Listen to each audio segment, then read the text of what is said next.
Hi, now I'm going to tell you the story of the greatest robbery in history, and you like and subscribe if you liked it. Every great heist sounds like a movie, but what if I told you that the biggest diamond robbery in history was real? In 2003, a gang of thieves pulled off the impossible in Antwerp, Belgium. They stole over $100 million in diamonds, and most of them were never found.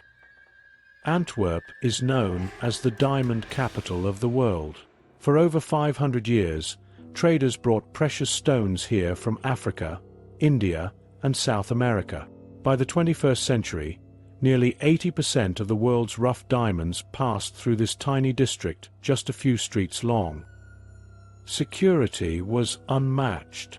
The vault under the Antwerp Diamond Center was considered one of the most secure in the world.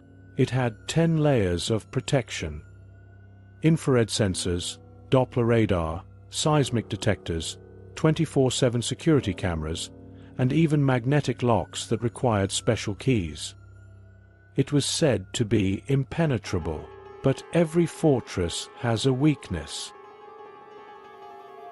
Leonardo Notarbartolo, a 50-year-old Italian thief, was no ordinary criminal.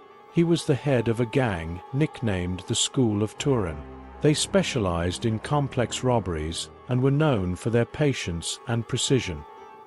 To prepare, Leonardo spent over 2 years in Antwerp. He pretended to be a diamond dealer, rented an office, and blended in with the business community.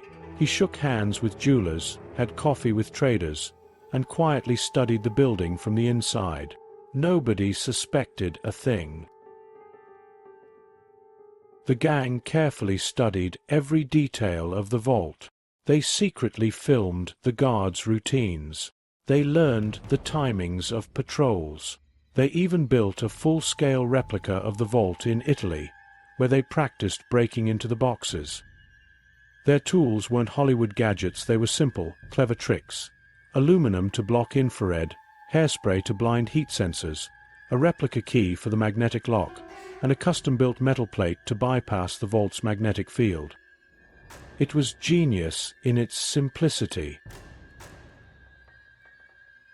On February 15, 2003, the heist began.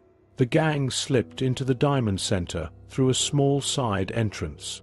They moved quietly, floor by floor, until they reached the vault. Step by step, they dismantled the security. They covered security cameras with plastic. They sprayed hairspray on the heat sensors. They bypassed the magnetic field with a custom plate. Finally, they drilled into 109 boxes. Inside, gold bars, jewelry, and over $100 million in uncut diamonds. Not a single alarm went off. The escape was flawless, but days later, everything fell apart because of one careless mistake. Leonardo dumped a bag of trash in a forest near Brussels. Inside were half-eaten sandwiches, electrical tape, and receipts from Antwerp. Forensic teams even found his DNA. This single bag of garbage exposed the entire operation. Leonardo was arrested and sentenced to 10 years in prison. Some of his accomplices were caught, others vanished. But here's the mystery. The police only recovered a small fraction of the diamonds. Where did the rest go? Some believe they were smuggled to Switzerland. Others think they were sold on the black market. To this day, the treasure is missing. The Antwerp Diamond Heist remains one of the greatest robberies in history, not because of the money, but because of the mystery. And maybe, right now, someone is wearing a diamond that was stolen that night.